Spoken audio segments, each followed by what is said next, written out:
The year was 1432. The city of Edirne, jewel of the Ottoman Empire, bustled with the noise of merchants and soldiers, its streets alive with the rhythm of a court poised between east and west.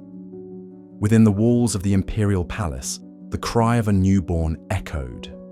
His name was Mehmed, the son of Sultan Mehmed II and Huma Hatun, destined to become one of history's most formidable rulers.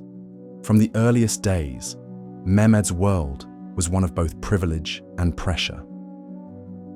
The shadow of empire loomed over his cradle. His father, a seasoned warrior sultan, knew that the boy's destiny would not be an easy one.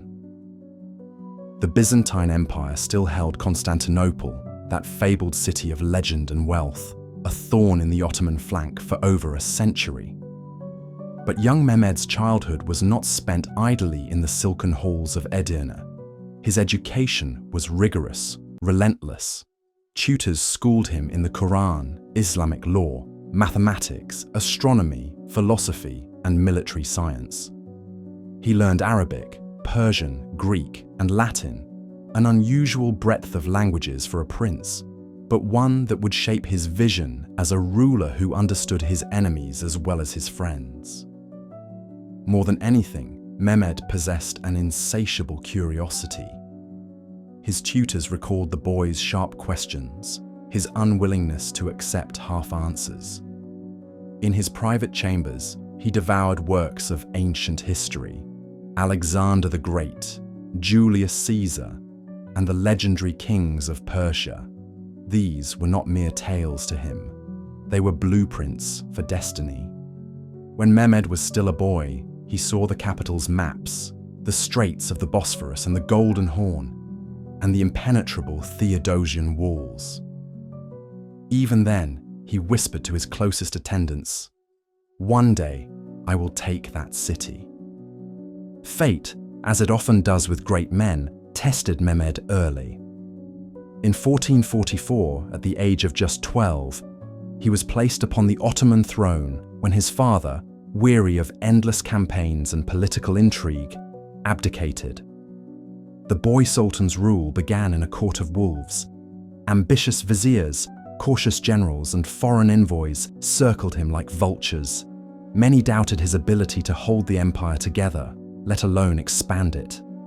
It was then that the greatest threat to the Ottomans in a generation arose: a massive crusading army, led by the kings of Hungary and Poland, marching from the north.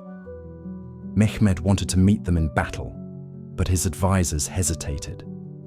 Messages were sent to his father, Murad II, imploring him to return. Murad rode back at the head of the army and delivered a crushing victory at Varna, preserving the empire, but also making it clear to all that the boy was not yet ready. Mehmed was sent back to the princely court of Manisa to continue his education. Far from sulking, he immersed himself in studies of siege warfare, engineering, and statecraft. The failure of his first reign burned within him, a lesson in patience and preparation. In 1451, destiny called again. Murad II died, and Mehmed, now 19 years old, ascended the throne for the second time.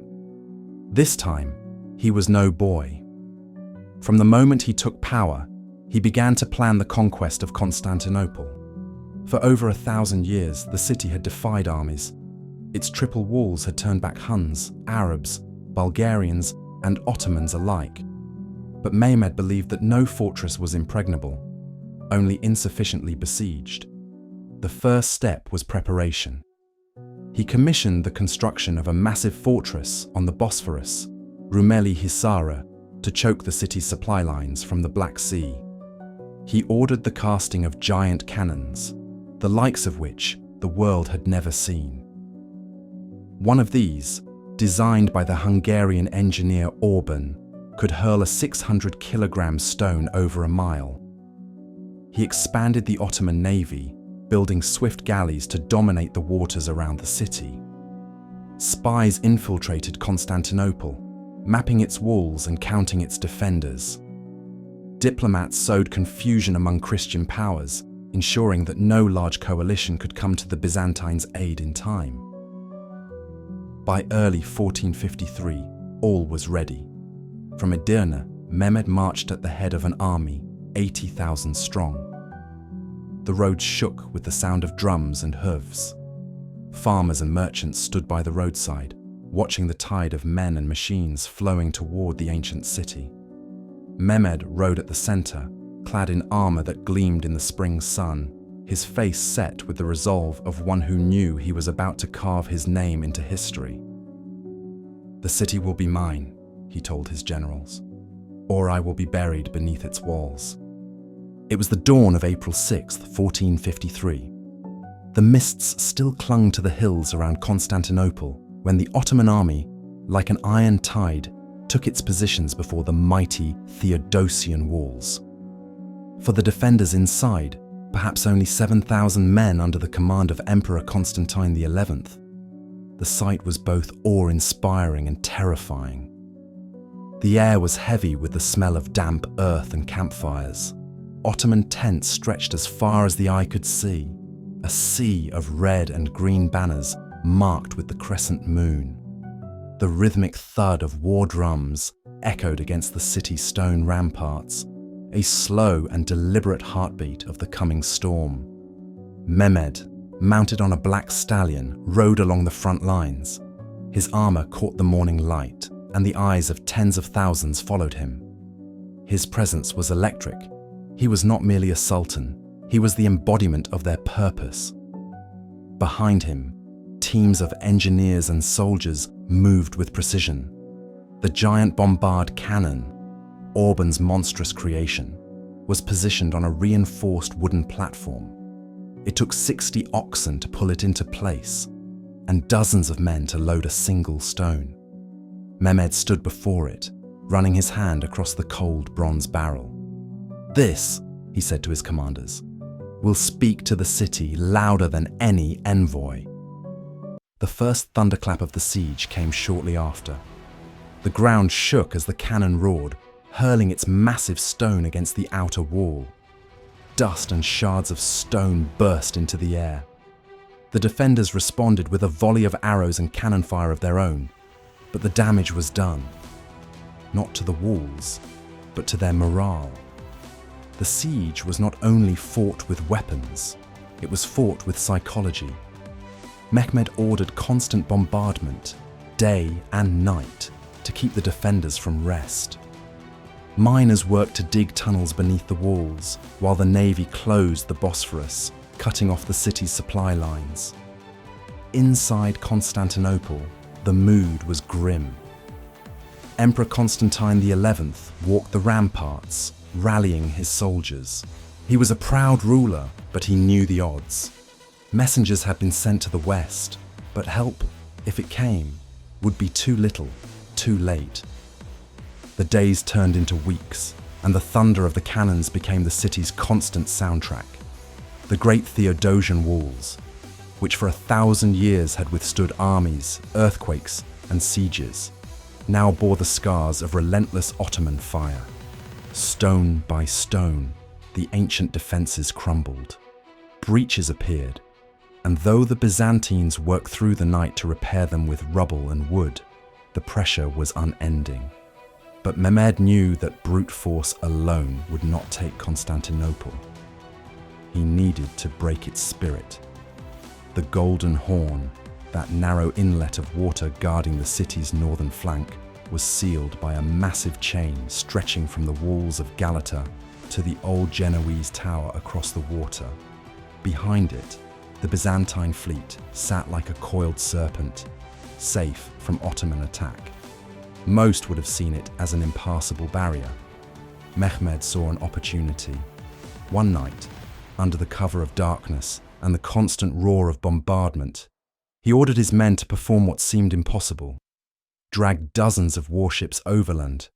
The path was steep, wooded, and muddy from spring rains. But with logs laid out as rollers, ropes, and the sheer muscle of hundreds of soldiers, the galleys were hauled from the Bosphorus over the hills of Galata and slid back into the waters of the Golden Horn, behind the great chain. When the sun rose the next morning, the Byzantines stood frozen on the walls. Ottoman banners fluttered over ships where none had been the day before. The impossible had happened. From then on, the city was attacked from both land and sea. Supplies dwindled. Hunger gnawed at the defenders. The morale that had sustained Constantinople for centuries began to fracture. Inside the city, Emperor Constantine XI addressed his council. "We stand on the edge of history. Better to die as free men than live as slaves." May 29th, 1453, dawn. The sky was still a deep indigo when the first Ottoman cannons roared to life. Their thunder rolled across the land and sea, shaking the ground beneath the feet of the defenders. The final assault had begun. Wave after wave of soldiers surged toward the battered Theodosian walls. First came the Bashi Bazouks, irregular troops, reckless and expendable, hurling themselves at the gates to exhaust the defenders. Arrows rained down, stones crashed from above, but still they pressed forward, their cries mingling with the clash of steel. Behind them came the Anatolian troops, disciplined and determined. They drove scaling ladders against the walls, clashing hand to hand with Byzantine soldiers in desperate combat. The air was filled with smoke, screams, and the ringing of swords. From the towers, Emperor Constantine XI fought alongside his men, clad in armor, sword in hand. He moved from breach to breach, rallying the weary defenders. "Hold the walls! Hold the city!" he shouted, his voice carrying over the chaos. Then came the third wave, the Janissaries. Elite, relentless, they advanced in perfect formation under the banner of the crescent moon. Behind them, Mehmed II watched from horseback, his eyes fixed on the walls, like a hawk stalking its prey. At the St. Romanus Gate, the centuries-old masonry finally gave way under relentless bombardment. A massive breach yawned open. The Janissaries surged forward like a flood through a broken dam. Constantine, realizing the city was lost, refused to flee. Throwing aside his imperial regalia, he shouted, "The city is fallen, but I live no longer." He plunged into the melee, vanishing in the tide of battle, the last Byzantine emperor dying as a soldier on his walls. By mid-morning, Ottoman banners rose above the gates. The streets of Constantinople echoed with the clash of arms and the cries of the conquered. The great bells of the Hagia Sophia tolled, not in triumph, but in surrender. Mehmed II entered the city through the Topkapi Gate, riding slowly, surveying the ruins of an empire. Before the vast, silent dome of the Hagia Sophia, he dismounted, gathered a handful of earth, and let it fall through his fingers. "Behold," he said, "the dream of the world." The streets of Constantinople were a vision of both victory and ruin. Smoke curled into the pale afternoon sky. The scent of gunpowder mingled with the smell of burning timber, shattered stone, and the salt of the nearby sea. For 3 days, as was the law of conquest, the city belonged to the army. Doors were smashed open, treasures seized, captives taken. The once proud avenues of the Byzantine capital, where emperors had marched in jeweled processions, now echoed with the tramp of Ottoman boots. In the Hagia Sophia, the grandest church of Christendom, thousands of terrified citizens had taken refuge, clinging to the hope of sanctuary. They huddled beneath the vast dome, whispering prayers, their voices trembling as the sound of Janissary boots drew closer. The great bronze doors were thrown open, and sunlight spilled into the sacred space along with the conquerors. At noon, on the day of the conquest, Mehmed II rode to the Hagia Sophia himself. He dismounted, looked up at the dome, and walked slowly inside. The vast mosaics of Christ and the saints glimmered in the filtered light. The air was thick with incense and fear. Mehmed paused, then ordered, "Let it be a mosque from this day forth." A muezzin climbed the pulpit, calling the first adhan, the Islamic call to prayer that the ancient basilica had ever heard. It was a sound that carried over the ruins of the city, marking the end of one empire and the rise of another. Mehmed did not linger on the plunder. His mind was already on the future. He gave strict orders to stop the destruction, to preserve the city's walls and buildings, and to bring back those who had fled. He envisioned not a wasteland, but a living capital, the jewel of his empire. The city's name would slowly change in common use, first Constantinople in Ottoman Turkish, then in time Istanbul. Its streets would be repopulated with Muslims, Christians, and Jews alike. New markets would open, minarets would rise beside domes.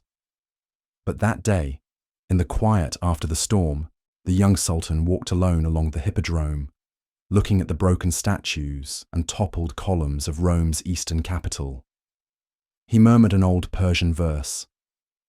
The spider weaves the curtains in the palace of the Caesars. The owl calls the watches in the towers of Afrasiab.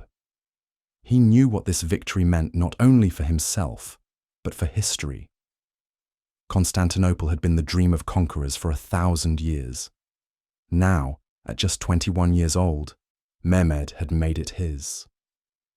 And the world would remember him forever as Fatih Sultan Mehmed the Conqueror.